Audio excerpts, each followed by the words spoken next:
وَإِذْ جَعَلْنَا الْبَيْتَ مَثَابَةً لِلنَّاسِ وَأَمْنًا وَاتَّخِذُوا مِن مَّقَامِ إِبْرَاهِيمَ مُصَلًّى إِلَى آخِرِ الآية। আল্লাহ তাআলা বলছেন وَإِذْ جَعَلْنَا الْبَيْتَ مَثَابَةً لِلنَّاسِ وَأَمْنًا, আর স্মরণ করো যখন আমি কাবা গৃহকে মানুষের জন্য মিলন কেন্দ্র এবং নিরাপত্তার স্থান বানালাম। সম্মানিত মুসল্লিয়ানে কেরাম, খেয়াল করুন এই আয়াতে আল্লাহ তাআলা বাইতুল্লাহর অন্যতম পুনর্নির্মাণকারী জাতির পিতা ইব্রাহিম আলাইহিস সালামের মাধ্যমে আল্লাহ তার নিজের ঘর বাইতুল্লাহর দুটি বৈশিষ্ট্য এই আয়াতে আল্লাহ তুলে ধরেছেন। প্রথম বৈশিষ্ট্য আল্লাহ বলছেন وَإِذْ جَعَلْنَا الْبَيْتَ مَثَابَةً لِلنَّاسِ, আর স্মরণ করো যখন আমি কাবা ঘরকে মানুষের জন্য মিলন কেন্দ্র বানালাম। কাবা ঘরকে কি কেন্দ্র বলা হয়েছে? মিলন কেন্দ্র। কারণ গোটা দুনিয়ার সর্বত্র থেকে মুসলমানরা এই জায়গাতে গিয়ে জমায়েত হয়, একসাথে গিয়ে। আপনি দেখবেন যারা হজ ওমরায় গিয়েছেন, তাওয়াফের সময় দেখবেন কত রঙের, কত কালারের, কত ভাষার, কত বর্ণের, কত বৈচিত্র্যের মানুষ সেখানে একত্রিত হয়েছে। এজন্য তামাম দুনিয়ার মুসলমানদের এক সম্মিলন কেন্দ্র, এক মিলন কেন্দ্র। সুবহানাল্লাহ। এবং এটি এমন একটি জায়গা এখানে যে যায় তার অন্তর যেন প্রশান্ত হয়ে যায়, সে যেন ধন্য হয়ে যায়। আর এই কাবা ঘরের দিকে যতবার সে তাকায় ততবারই যেন তার অন্তর প্রশান্ত হয়, হৃদয়টা যেন পুলকিত হয়। আর এটা এমন এক জায়গা, এই জায়গার প্রতি এমন এক আকর্ষণ, এমন এক টান যে একবার যায় বারবার সেখানে যেতে চায়। আল্লাহ এজন্য বলেছেন এটা হচ্ছে মাথাবাতাল লিন্নাস, এটা মানুষের জন্য মিলন কেন্দ্র এবং এটা পুণ্যধাম। এখানে একবার গেলে বারবার যেতে মন চায়। আপনারা যারা গিয়েছেন কি বলেন, বারবার যেতে মন চায় না? বারবার যেতে মন চায়। আল্লাহ তোমার ঘরের যারা মেহমান হতে পারেননি সবাইকে তুমি তোমার ঘরের মেহমান বানিয়ে দাও। এরপরে আল্লাহ বলছেন ওয়া আমনা, এবং এই ঘরকে আমি নিরাপত্তার জায়গা বানালাম, অর্থাৎ নিরাপদ স্থান বানিয়েছি। কোরআনে কারীমের অন্য আয়াতে আল্লাহ বলেছেন ওয়ামান দাখালাহু কানা আমিনান, যে এই ঘরে প্রবেশ করবে তাকেই নিরাপত্তা দেওয়া হবে। এই ঘরটিকে আল্লাহ এমন নিরাপত্তার জায়গা বানিয়েছেন, জাহেলিয়াতের যুগেও হারামের সীমানায় কেউ যদি কোনো দুশমনকে দেখতো তার উপরে প্রতিশোধ নিত না, কারণ হারামের এই অংশটাকে সবাই সম্মান করত। এবং এই জায়গাটা এমন এক সম্মানিত জায়গা, এখানে পশু পাখি প্রাণী হত্যা করাও নিষেধ করে দেওয়া হয়েছে, কারণ এটাকে নিরাপত্তার জায়গা বানিয়েছেন কে? এরপরে আল্লাহ তাআলা বলছেন ওয়াত্তাখিযু মিন মাকামি ইব্রাহিম মুসাল্লা, আর আমি আদেশ দিলাম মাকামে ইব্রাহিমকে সালাতের স্থান রূপে তোমরা গ্রহণ করো। মাকামে ইব্রাহিম হচ্ছে সেই পাথর, যেই পাথরের উপরে দাঁড়িয়ে সাইয়েদনা ইব্রাহিম আলাইহিস সালাম কাবা ঘর নির্মাণ করেছিলেন। ওই পাথরে ইব্রাহিম আলাইহিস সালামের পায়ের চিহ্ন আছে। বর্তমানে এই পাথরকে কাঁচ দিয়ে ঘিরে সুরক্ষিত করে রাখা হয়েছে। আপনারা গেলে এটা এখনো দেখতে পাবেন। তাওয়াফের সময়, হজ বা ওমরায় তাওয়াফের সময় তাওয়াফ আদায়কারী লোকেরা তাওয়াফ শেষ করার পরে তারা যেন এই মাকামে ইব্রাহিমকে সামনে রেখে দুরাকাত নামাজ আদায় করে। এজন্য আল্লাহ আদেশ দিয়েছেন আল্লাহ আদেশ করেছেন ওয়াত্তাখিযু মিন মাকামি ইব্রাহিম মুসাল্লা, মাকামে ইব্রাহিমকে সালাতের স্থান রূপে তোমরা গণ্য করো। এরপরের অংশে আল্লাহ বলছেন ওয়াহিদনা ইলা ইব্রাহিম ওয়া ইসমাঈল আন তাহিরা বাইতিয়া লিত-তাইফিনা ওয়াল আকিফিনা ওয়ার রুকআইস সুজুদ। আর আমি ইব্রাহিম এবং ইসমাইলকে দায়িত্ব দিয়েছিলাম তোমরা আমার এই ঘরকে তাওয়াফকারী, ইতিকাফকারী আর রুকু সেজদাকারীদের জন্য পবিত্র করো। এই আয়াতের আলোচনা গত জুমায় আমরা করেছি, ব্যাখ্যা দিয়েছি, সেজন্য আজকে আর বলছি না। এর পরবর্তী আয়াতে আল্লাহ তাআলা, এর পরবর্তী কয়েকটি আয়াতে আল্লাহ ধারাবাহিকভাবে ইব্রাহিম আলাইহিস সালামের কিছু দোয়া উঠিয়ে দিয়েছেন। ইব্রাহিম আলাইহিস সালাম কিছু দোয়া আল্লাহর কাছে করেছেন, আর এই দোয়াগুলো আল্লাহর এত পছন্দ হয়েছে, ইব্রাহিমের সন্তানদের জন্য আল্লাহ এই দোয়াগুলোকে কোরআনে কারিমে কোট করে দিয়েছেন। সুবহানাল্লাহ। ইব্রাহিম আলাইহিস সালাম কোন কোন দোয়াগুলো করেছিলেন আল্লাহ তাআলা বলছেন, ওয়া ইয ক্বালা ইব্রাহিমু রাব্বি ইজআল হাযা বালাদান আমিনা ওয়ারযুক আহলাহু মিনাস সামারাতি মান আমানা মিনহুম বিল্লাহি ওয়াল ইয়াউমিল আখির। আর স্মরণ করো যখন ইব্রাহিম আলাইহিস সালাম বললেন, রব্বি জাআল হাযা বালাদান আমিনা, হে আমার রব আপনি এই নগরীকে নিরাপত্তার নগরী বানান। ইব্রাহিম আলাইহিস সালাম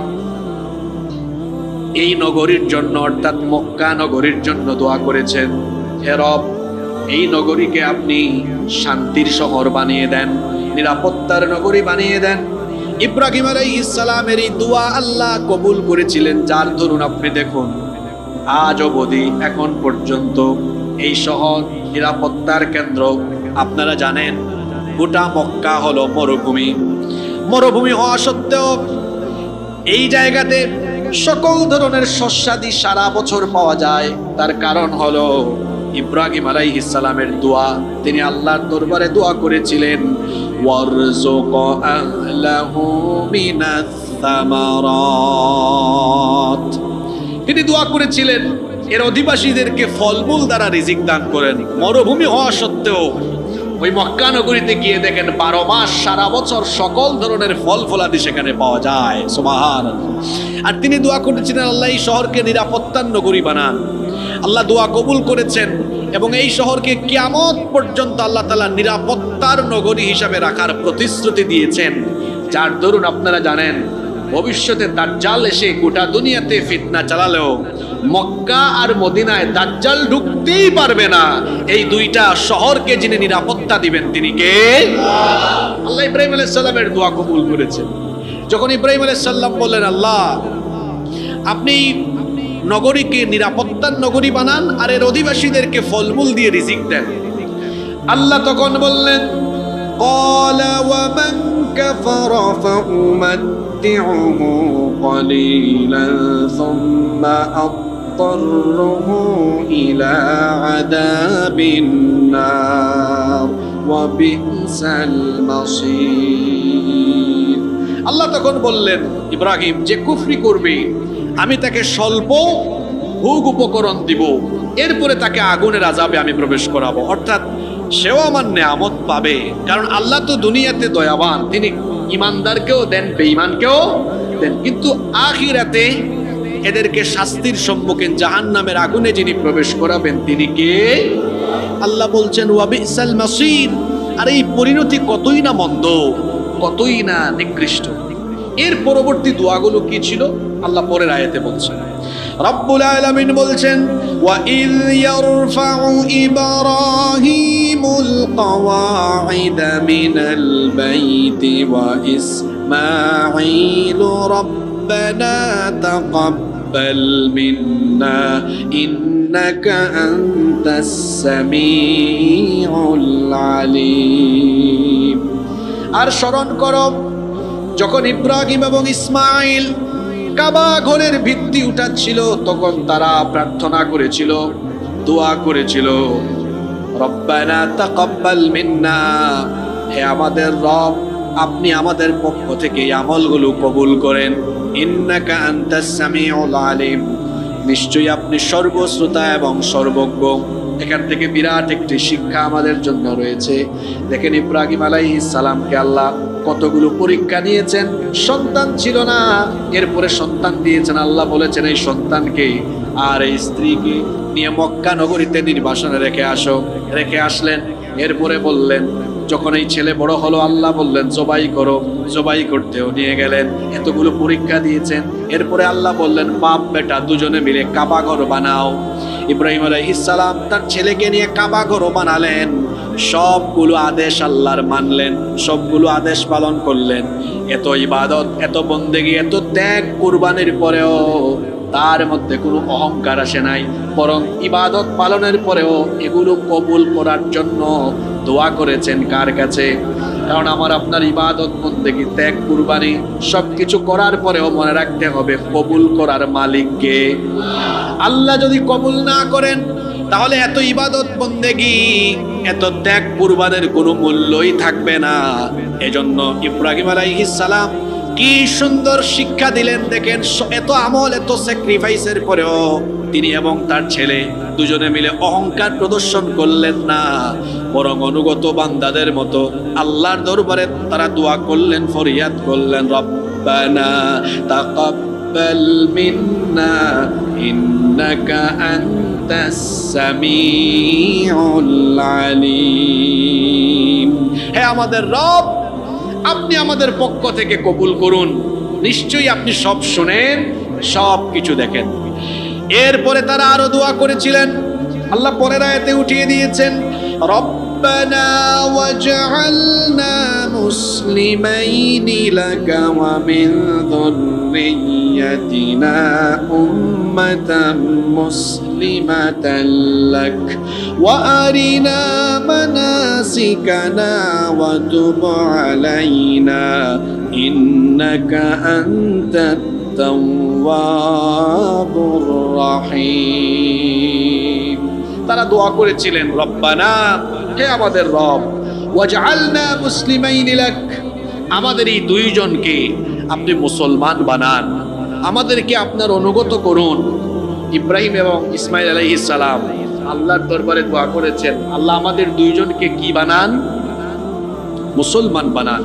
এরপরে বলেছেন, ওয়া মিন যুররিয়্যাতিনা, আর আমাদের বংশধর, আমাদের সন্তানদেরকেও উম্মাতাম মুসলিমাতাল লাক, আপনার অনুগত জাতি, অর্থাৎ আমাদের মতো তাদেরকেও মুসলমান বানান। ইব্রাহিম আলাইহিস সালাম আমাদের জন্য দোয়া করেছেন, আল্লাহ যেন আমাদেরকে কি বানান। তাহলে আমাদের সবচেয়ে বড় পরিচয় কি? সবাই বলেন, সবচেয়ে বড় পরিচয় কি? এর বাইরে আর কোনো পরিচয় নাই। হানাফি, সুন্নি, গরম, ঠান্ডা, মিঠা, তারপরে লামাযহাবি, দেওবন্দি, এই যে ইত্যাদি ইত্যাদি নানান ধরনের সাইনবোর্ড আছে, এগুলো সব হলো ফিতনা, সব ফিতনা। আমাদের একটা পরিচয়, এর বাইরে আর কোনো পরিচয় আমাদের নাই। একমাত্র পরিচয় হলো আমরা হলাম মুসলমান। এর বাহিরে আমাদের আর কোনো পরিচয়। সুন্নি, আমরা হানাফি, আমরা দেওবন্দি, আমরা আহলে হাদিস, ইত্যাদি ইত্যাদি, এগুলো কোনোটাই আমাদের পরিচয় না। এগুলো সব হলো ফিতনা। এগুলো সব কি? ফিতনা। আসল কথা হলো, মূল কথা হলো, মূল পরিচয় হলো আমরা হলাম। আমাদের জাতির পিতা দোয়া করেছেন, আল্লাহ আমাদের বাপ বেটা, আমার ছেলে ইসমাইল আর আমাকে, আমাদের দুজনকে মুসলমান বানাও, আর আমাদের বংশধরদেরকেও কি বানিয়ে দাও?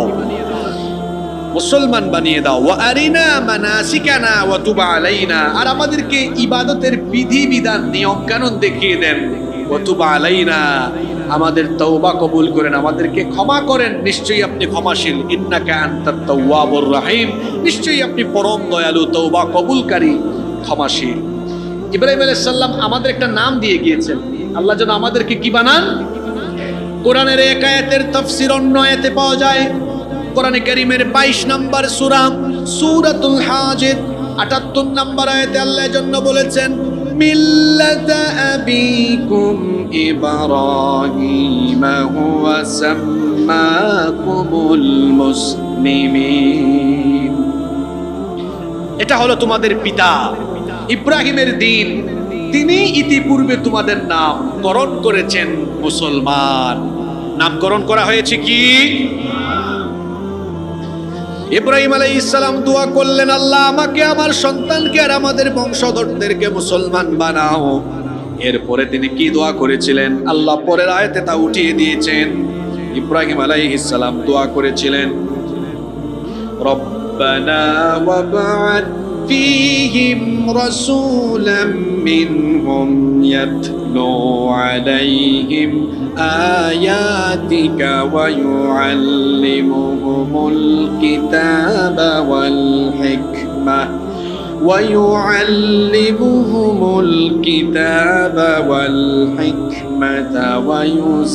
ويزكيهم إنك أنت العزيز الحكيم। তিনি দোয়া করেছিলেন, হে আমাদের রব, তাদের মধ্য থেকেই তাদের জন্য একজন রাসূল প্রেরণ করুন, যিনি তাদের প্রতি আপনার আয়াত সমূহ তেলাওয়াত করবেন, তাদেরকে কিতাব এবং হিকমত শিক্ষা দিবেন, আর তাদেরকে পবিত্র করবেন। নিশ্চয়ই আপনি পরাক্রমশালী, প্রজ্ঞাময়। দেখেন, ইব্রাহিম আলাইহিস সালাম আরেকটা দোয়া করেছেন, আল্লাহ তাদের মধ্য থেকে একজনকে রাসূল বানান, যার দায়িত্ব হবে 3টা। আমাদের নবীর দায়িত্ব কয়টা? আয়াতে বলা হয়েছে 1 নম্বর দায়িত্ব, তিনি তার উম্মতের মাঝে তোমার আয়াত সমূহ পাঠ করে শোনাবেন, যেভাবে তুমি নাজিল করেছো সেভাবেই তিনি শোনাবেন, পৌঁছে দিবেন। 2 নম্বর দায়িত্ব হলো ওয়ায়ুআল্লিমুহুমুল কিতাবা ওয়াল হিকমা, এই কিতাব এবং হিকমত, জ্ঞান বিজ্ঞান তাদেরকে শিক্ষা দিবেন। 3 নম্বর হলো ওয়ায়ুযাক্কিহিম, তাজকিয়ার কাজ করবেন, তাদেরকে পবিত্র বানাবেন, পরিশুদ্ধ বানাবেন। ইব্রাহিম আলাইহিস সালাম যে দোয়া করেছেন, এই দোয়া আল্লাহ কবুল করেছেন। ইব্রাহিম আলাইহিস সালাম আরেকটা দোয়া করেছিলেন, আল্লাহর নেতৃত্ব তুমি কিয়ামত পর্যন্ত আমার বংশের ভিতরে রেখে দিও। এই দোয়া আল্লাহ কবুল করেছিলেন, যার কারণে ইব্রাহিম আলাইহিস সালামের পরে দুনিয়াতে যত নবী এসেছেন সব নবীর বাপ হলেন ইব্রাহিম আলাইহিস সালাম। এজন্য তাকে বলা হয় আবুল আম্বিয়া। আল্লাহ তার এই দোয়া কবুল করেছেন, এজন্য আখিরে নবী মুহাম্মদুর রাসূলুল্লাহ সাল্লাল্লাহু আলাইহি ওয়াসাল্লাম পর্যন্ত সকল নবী রাসূল, সকল পয়গাম্বার এই বংশধারা থেকে এসেছেন। এজন্য আমাদের নবীও বলতেন, হাদিস শরীফে এসেছে, আল্লাহর নবী বলতেন, আনা দাওয়াতু আবি ইব্রাহিম ওয়া বুশরা ঈসা, আমি আমার পিতা ইব্রাহিম আলাইহিস সালামের দুয়ার ফসল আর ইসমাঈল আলাইহিস সালামের দেওয়া সুসংবাদ। ইসমাঈল আলাইহিস সালাম কি সুসংবাদ দিয়েছিলেন সেটাও আল্লাহ কোরআনে কারীমের সূরা সফের 6 নম্বর আয়াতে তুলে দিয়েছেন, ওয়া মুবাশশিরাম বিরাসূলিন ইয়াতি মিন বা'দি ইসমুহু আহমদ। ইসমাঈল আলাইহিস ঈসা আলাইহিস সালাম, অবুশরা ঈসা আলাইহিস সালামের সুসংবাদটা কি ছিল? সেটা হচ্ছে, আমি এমন এক নবীর সুসংবাদদাতা যিনি আমার পরে আসবেন, আর ইসমুহু আহমদ, তার নাম হবে আহমদ। আমাদের নবীর আরেকটা নাম হলো কি? আহমদ। ইব্রাহিম আলাইহিস সালামের দোয়াগুলো এখানে শেষ হচ্ছে। যতগুলো দোয়া করেছেন সব দোয়া কবুল করে নিয়েছেন কে? এরপরে 130 নম্বর আয়াত থেকে আল্লাহ বলছেন, وَمَن يَرْغَبُ عَن مِّلَّةِ إِبْرَاهِيمَ إِلَّا مَن سَفِهَ نَفْسَهُ وَلَقَدِ اصْطَفَيْنَاهُ فِي الدُّنْيَا وَإِنَّهُ فِي الْآخِرَةِ لَمِنَ الصَّالِحِينَ। আর وَمَن يَرْغَبُ عَن مِّلَّةِ إِبْرَاهِيمَ إِلَّا مَن سَفِهَ نَفْسَهُ, আর যে নিজেকে নির্বোধ বানিয়েছে সে ছাড়া আর কে ইব্রাহিমের আদর্শ থেকে বিমুখ হতে পারে? وَلَقَدِ اصْطَفَيْنَاهُ فِي الدُّنْيا, আর অবশ্যই আমি পৃথিবীতে তাকে মনোনীত করেছিলাম। ইব্রাহিম আলাইহিস সালামকে আল্লাহ তাআলা তাওহীদের ইমাম বানিয়ে দিয়েছেন, সুবহানাল্লাহ। وَإِنَّهُ فِي الْآخِرَةِ لَمِنَ الصَّالِحِينَ, দুনিয়াতেই আল্লাহ কেবল ইব্রাহিম আলাইহিস সালামকে মর্যাদা দেননি, বরং তার পাশাপাশি আল্লাহ বলছেন, অবশ্যই অবশ্যই আমার খলিল ইব্রাহিম আখিরাতেও নেককারদের অন্তর্ভুক্ত থাকবে, সুবহানাল্লাহ। এরপরের আয়াতে আল্লাহ বলছেন, ইয ক্বালা লাহু রাব্বুহু আসলিম ক্বালা আসলামতু লিরাব্বিল আলামিন। ইয ক্বালা লাহু রাব্বুহু আসলিম, আর স্মরণ করো যখন ইব্রাহিমের রব ইব্রাহিমকে বললেন, আসলিম, তুমি আত্মসমর্পণ করো, আসলিম, আত্মসমর্পণ করো। ক্বালা, তিনি তখন বললেন, দেখেন তিনি কিন্তু জবাবে বলেন নাই আসলাম তুলাক, আমি তোমার জন্য বা তোমার কাছে আত্মসমর্পণ করলাম, এটা বলেন নাই। বলেছেন কি আসলাম তু লিরাব্বিল আলামিন, আল্লাহর বিরাটত্ব, শ্রেষ্ঠত্ব, মহানত্ব বর্ণনা করে বলেছেন আসলাম তু লিরাব্বিল আলামিন, আমি জগৎ সমূহের রব প্রতিপালকের কাছে আত্মসমর্পণ করলাম। সুবহানাল্লাহ। ইব্রাহিম আলাইহিস সালাম নিজে যেমন ইসলাম গ্রহণ করে আত্মসমর্পণ করে তিনি যেমন তার পরিচয় মুসলমান দিলেন, ঠিক তেমনি ভাবে তিনি তার সন্তানদেরকেও একই রকমের ওসিয়ত করে গেলেন। তিনি তার সন্তানদেরকে কি রকম ওসিয়ত করে গেলেন সেটাও আল্লাহ পরের আয়াতে তুলে দিয়েছেন। ওয়াওয়াসসা বিহা ইব্রাহিমু বানিহি ওয়া ইয়াকুবু ইয়া বানিয়া ইন্নাল্লাহা আসতাফা লাকুমুদ্দীন ফালা তামুতুন্না ইল্লা ওয়া আনতুম মুসলিমুন। আর ইব্রাহিম এই একই রকমের উপদেশ দিয়েছেন তার সন্তানদেরকে, আবার ইয়াকুবও তার সন্তানদেরকে একই রকমের উপদেশ দিয়েছেন। ইয়াকুব আলাইহিস সালামের পূর্বপুরুষকে ইব্রাহিম আলাইহিস সালাম, ইয়াকুব ইবনে ইসহাক ইবনে, শুনতেছেন আপনারা, নসব নামা বলতেছে, ইয়াকুব ইবনে ইসহাক ইবনে ইব্রাহিম, ইয়াকুব ইবনে ইসহাক ইবনে ইব্রাহিম। আল্লাহ বলছেন ইব্রাহিম নিজে তার পরিচয় দিলেন মুসলমান, আর সন্তানদেরকে ওসিয়ত করলেন, আবার ইয়াকুবও সন্তানদেরকে ওসিয়ত করলেন। ওসিয়তটা কি ছিল? পরের অংশে আল্লাহ বললেন ইয়া বানিয়া, হে আমার সন্তানেরা, ইন্নাল্লাহ আসতাফা লাকুমুদ্দীন, নিশ্চয়ই আল্লাহ তোমাদের জন্য একটি দিন মনোনীত করেছেন। সেই দিনের নাম কি? জোরে বলেন, সেই দিনের নাম কি? ফালা তামুতুন্না ইল্লা ওয়া আনতুম মুসলিমুন, সুতরাং মুসলমান না হওয়া ছাড়া মৃত্যুবরণ করো না। এখানে খেয়াল করেন আপনারা, ইব্রাহিম আলাইহিস সালাম, ইয়াকুব আলাইহিস সালাম উভয়েই তাদের সন্তানদেরকে ওসিয়ত করেছেন। কি ওসিয়ত করেছেন? মুসলমান হও। আচ্ছা, বিশেষ করে এই দুই নবীর কথা কেন বলা হয়েছে, এটাও আপনাদের মনে একটা প্রশ্ন আসতে পারে। ইব্রাহিম আলাইহিস সালামের এই ছেলে, ইব্রাহিম আলাইহিস সালামের এই বংশধারার এই সন্তান ইয়াকুব আলাইহিস সালাম, ওনাকে বলা হয় ইসরাইল, আর ওনার সন্তানদেরকে বলা হয় বনি ইসরাইল। এই বংশেই নবী এসেছেন সবচাইতে বেশি। এজন্য এই দুই ধারার, এই জন্য এই দুইজনের কথা বিশেষভাবে বলা হয়েছে। বনি ইসরাইল এই জাতি তো এক বিরাট জাতি, তো বনি ইসরাইল জাতি এক পর্যায়ে তারা নিজেদের পরিচয় অন্যদিকে ডাইভার্ট করেছে। ইয়াহুদা থেকে গিয়েছে ইহুদি। এই যে ইহুদি, আপনারা শব্দটি যে শুনেন, ইহুদি কিন্তু কোনো ধর্ম না। আবারও বলছি, ইহুদি কোনো ধর্ম না। ইয়াকুব আলাইহিস সালামের কয় সন্তান ছিল? ঘুমায় গেছেন নাকি আপনারা? এগুলো তো আপনারা শুনছেন কতবার। ইয়াকুব আলাইহিস সালামের কয় সন্তান ছিল? 12 সন্তান।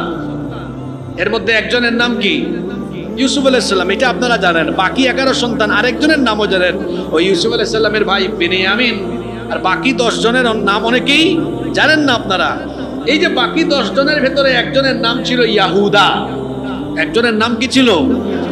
এই ইয়াহুদার বংশই এক পর্যায়ে নিজেদের পরিচয় নিয়ে গিয়েছে ইহুদিতে। এটা একটা জাতি, একটা গোষ্ঠী, যারা পরবর্তীতে ইব্রাহিম আলাইহিস সালামের আনিত বিধান এটা থেকে দূরে সরে গিয়েছে এবং ধর্মীয় আসমানি গ্রন্থগুলোকে বিকৃত করে নিজেদের অনেক কিছু তারা ঢুকিয়েছে, বাদ দিয়েছে।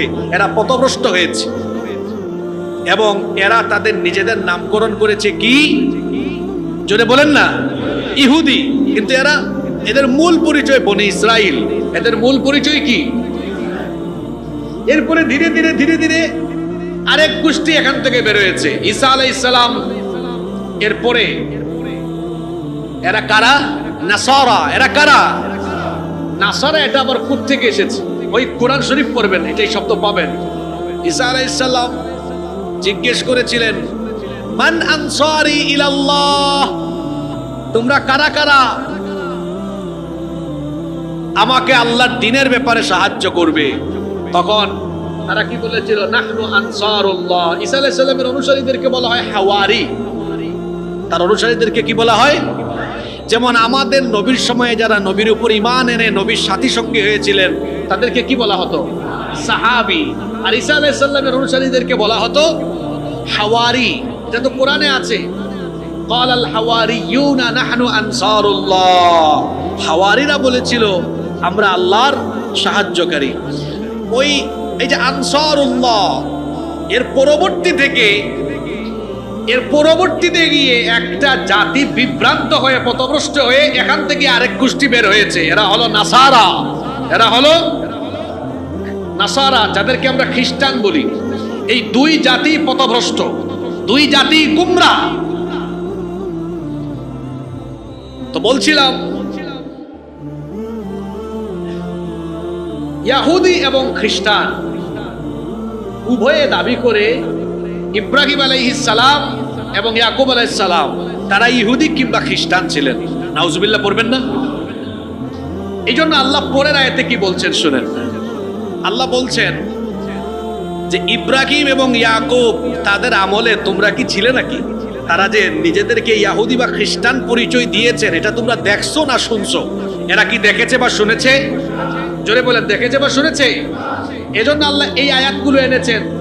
ইব্রাহিম নিজের পরিচয় দিয়েছেন আমি মুসলমান, তার সন্তানদেরকে পরিচয় করিয়ে দিয়েছেন এদের পরিচয় হলো মুসলমান, এবং এরা উভয়েই তাদের সন্তানদেরকে ওসিয়ত করে গিয়েছেন যে তোমরা আল্লাহর দ্বীনের উপরে অবিচল থাকবে। সেই দ্বীনের নাম কি? কিন্তু ইহুদি খ্রিস্টানরা পথভ্রষ্ট হয়ে বলে যে ইব্রাহিম আলাইহিস সালাম, ইয়াকুব আলাইহিস সালাম তারা ইহুদি ছিলেন, খ্রিস্টান ছিলেন। নাউজুবিল্লাহি মিন যালিক। এজন্য আল্লাহ এদেরকে প্রশ্ন করছেন। পরের আয়াতে এসেছে আল্লাহ বলছেন, আম কুনতুম শুহাদা ইয হাদারা ইয়াকুবাল মাউত ইয ক্বালা লিবানিহি মা তা'বুদুনা মিন বা'দি। আল্লাহ তাআলা বলছেন, তোমরা কি সে সময় উপস্থিত ছিলে নাকি? ইহুদি আর খ্রিস্টানদেরকে আল্লাহ বলছেন, তোমরা কি সেই সময়ে উপস্থিত ছিলে নাকি যখন ইয়াকুবের মৃত্যুর সময় এসেছিল? ইয়াকুবের মৃত্যুর সময় তোমরা কি সেখানে উপস্থিত ছিলে নাকি? ইয়াকুব যখন মৃত্যু শয্যায় তার ছেলেদেরকে প্রশ্ন করেছিলেন। কি প্রশ্ন করেছিলেন? ইয়াকুব আলাইহিস সালাম মৃত্যু শয্যায় তার ছেলেদেরকে প্রশ্ন করেছিলেন, মা তা'বুদুনা মিন বা'দি, তোমরা আমার পরে কার ইবাদত করবে? এই প্রশ্ন ইয়াকুব আলাইহিস সালাম কাকে করেছেন? তার ছেলেদেরকে। কোন সময়? মৃত্যুর সময়। তার ছেলেদেরকে বলেছেন, বাবারা বলো আমার পরে তোমরা কার ইবাদত করবে? তার ছেলেরা তখন জবাব দিয়েছিল, ক্বালু না'বুদু ইলাহাকা ওয়া ইলাহা আবাইকা ইব্রাহিম ওয়া ইসমাঈল ওয়া ইসহাক ইলাহান ওয়াহিদা ওয়া নাহনু লাহু মুসলিমুন। আল্লাহু আকবার! কি চমৎকার জবাব! তখন তার ছেলেরা বলেছিলেন যে বাবা, আপনার পরে আমরা আপনার পূর্বপুরুষ ইব্রাহিম, ইসমাঈল, ইসহাকের উপাসনা করব, ইবাদত করব। যিনি একক ও অদ্বিতীয়, আমরা তার ইবাদত করব। কারণ ওয়া নাহনু লাহু মুসলিমুন, আমরা তার অনুগত। আমাদের পরিচয় আমরা, জোরে বলেন, আমাদের পরিচয় আমরা।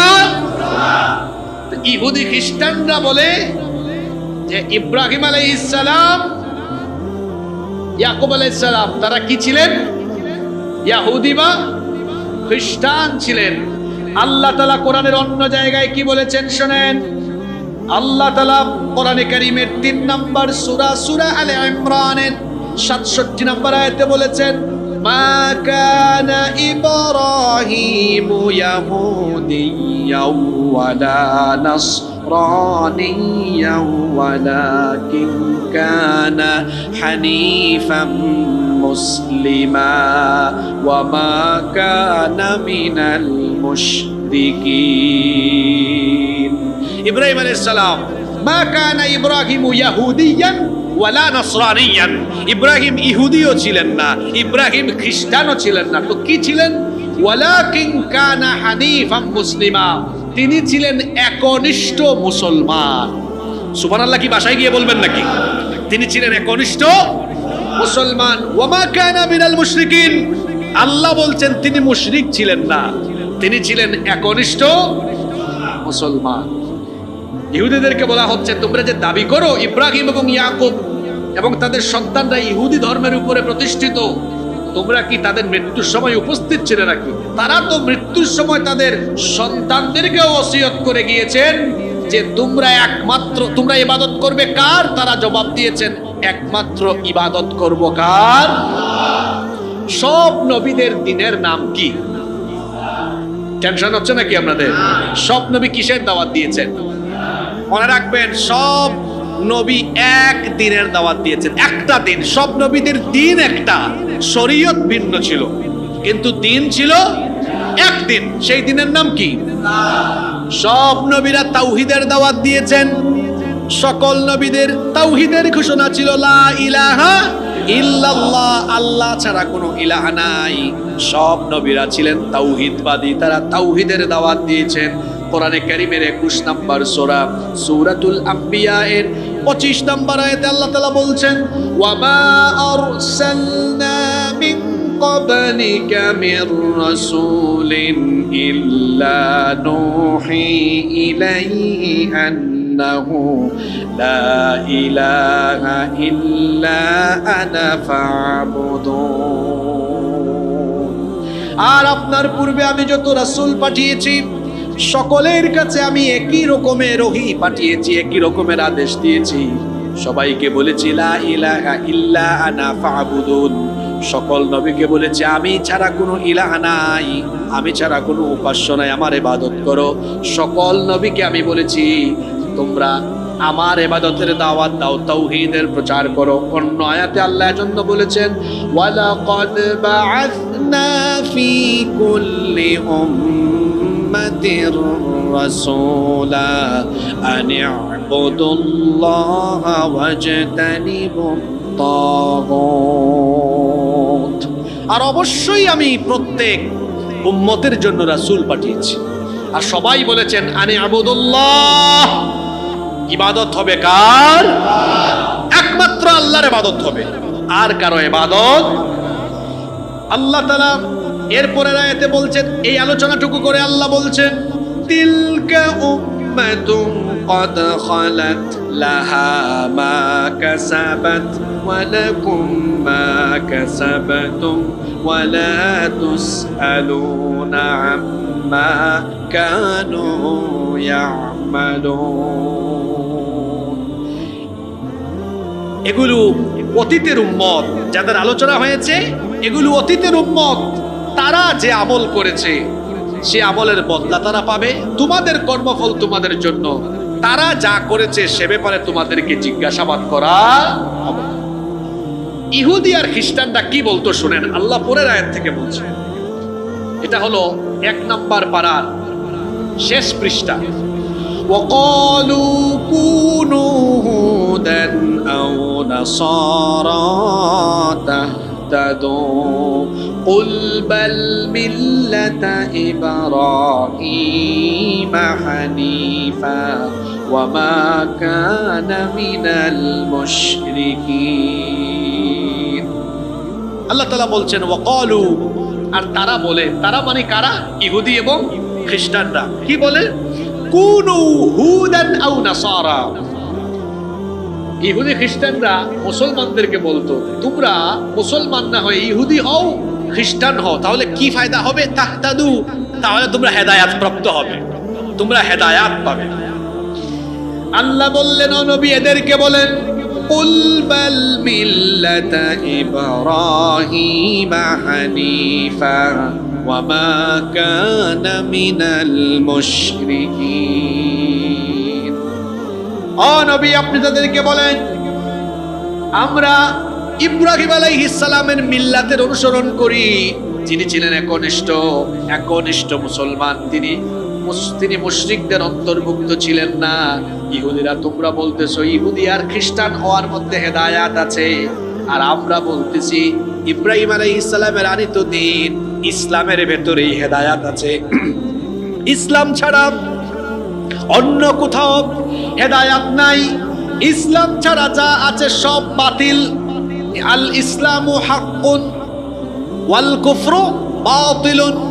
ইসলাম হচ্ছে একমাত্র হক, ইসলাম ছাড়া যা আছে সব হলো বাতিল, সব হলো গুমরাহ, সব হলো পথভ্রষ্ট।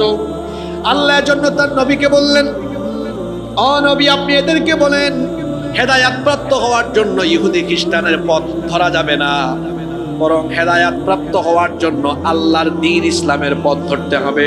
হেদায়াতের পথ কোন পথ? আল্লাহ এর পরের আয়াতে আরো সুন্দর করে বলে দিলেন, ও নবী এদেরকে বলেন কুলু আমান্না বিল্লাহি ওয়া মা উনজিলা ইলাইনা ওয়া মা উনজিলা ইলা ইব্রাহিম ওয়া ইসমাঈল ওয়া ইসহাক ওয়া ইয়াকুব ওয়াল আসবাত ওয়া মা উতিয়া মুসা ওয়া ঈসা ওয়া মা উতিয়ান নাবিয়্যুনা মির রাব্বিহিম লা নুফাররিকু বাইনা আহাদিম মিনহুম ওয়া নাহনু লাহু মুসলিমুন। ও নবী এদেরকে বলেন হেদায়েতের পথ কোন পথ শোনো। বলো আমরা ঈমান এনেছি আল্লাহর উপর এবং যা নাজিল করা হয়েছে আমাদের উপর, এবং যা আমার আগে নাজিল করা হয়েছে ইব্রাহিম, ইসমাঈল, ইসহাক, ইয়াকুব এবং তার সন্তানদেরকে যা দেওয়া হয়েছে, মুসা নবীকে, ঈসা নবীকে, অর্থাৎ সকল নবীগণকে যা দেওয়া হয়েছে, সকল নবী রাসূলদেরকে যে দ্বীন দেওয়া হয়েছে সেই দ্বীনের নাম হলো ইসলাম। এজন্য কোন নবীর সাথে আরেক নবীকে, এক নবীর সাথে আরেক নবীকে আমরা পার্থক্য করি না। লা নুফাররিকু বাইনা আহাদিম মিনহুম, তাদের মধ্যে আমরা কোনো তুলনা করি না, পার্থক্য করি না। এর কারণ হলো সকল নবীদের দ্বীন ছিল একরকম না দুই রকম।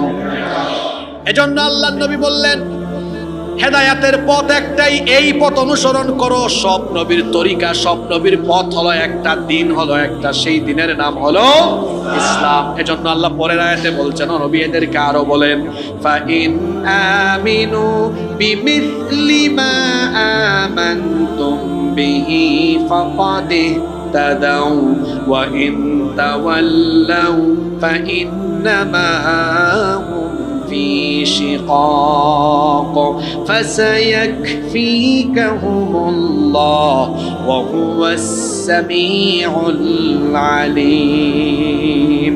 অতএব তারা যদি ঈমান আনে, যেই রূপ ঈমান এনেছো তোমরা সেরূপে যদি ঈমান আনে, তাহলে তারা হেদায়াত প্রাপ্ত হবে, এর বাইরে কোনো হেদায়াত নেই।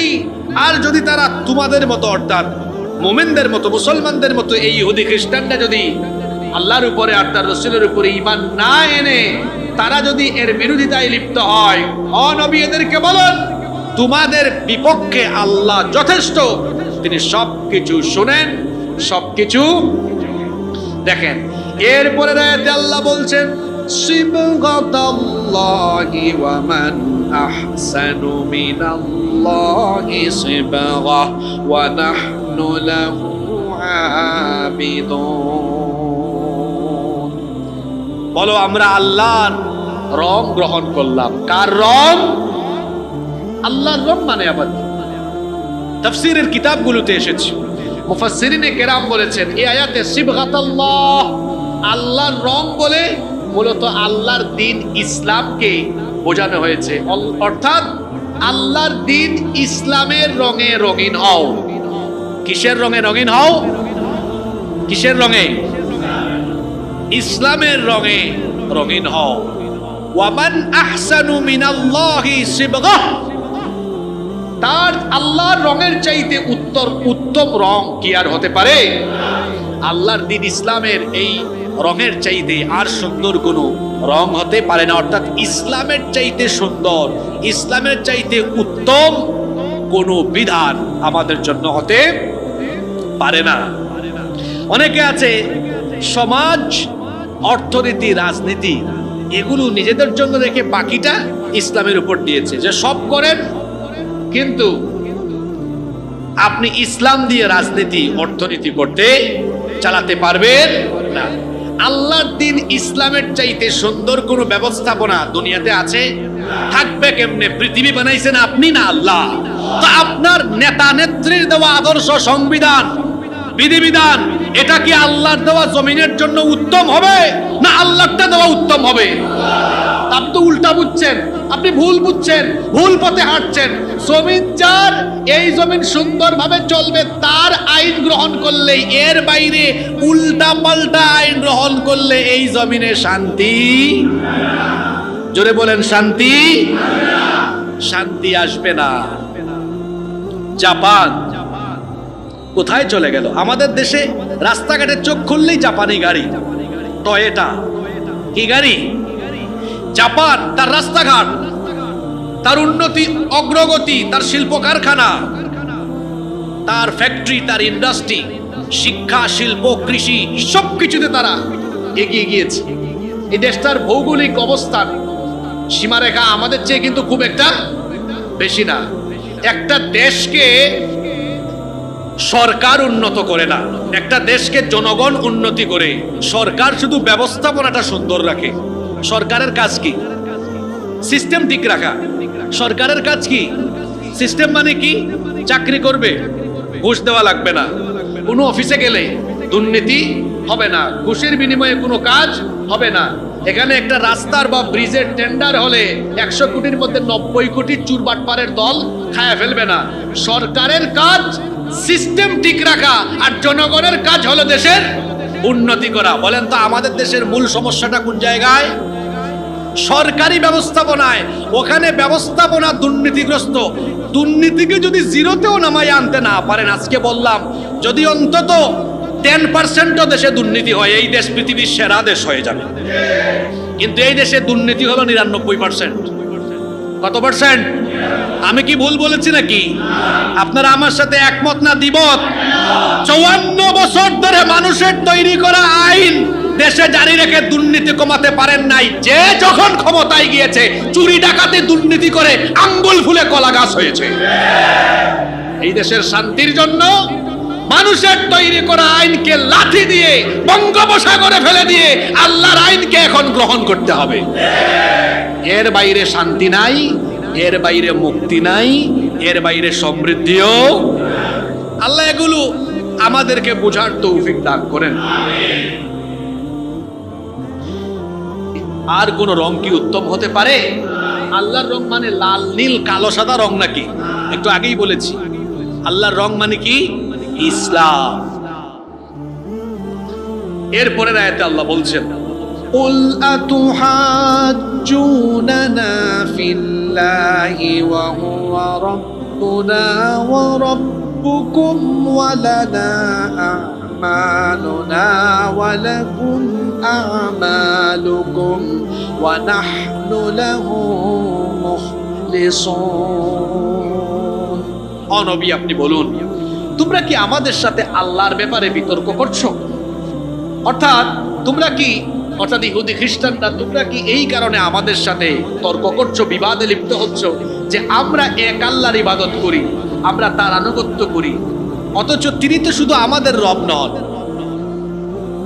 রব্বুনা ওয়া রব্বুকুম, তিনি আমাদের যেমন রব তোমাদেরও রব, কিন্তু আমরা তার একত্ববাদে বিশ্বাস করি বলে তোমরা আমাদের সাথে বিবাদে লিপ্ত হয়েছে। ঠিক আছে, তোমাদের কাজ তোমরা করো, আমাদের কাজ আমরা করি। ওয়ালানা আমালুনা ওয়ালাকুম আমালুকুম, তোমাদের কর্ম তোমাদের, আমাদের কর্ম আমাদের। ওয়া নাহনু লাহু মুখলিসুন, শোনো আমরা কিন্তু আমাদের কাজে একনিষ্ঠ, অর্থাৎ আমরা আমাদের এই দিনের উপরে একনিষ্ঠ থাকবো, কেউ সরাতে পারবে।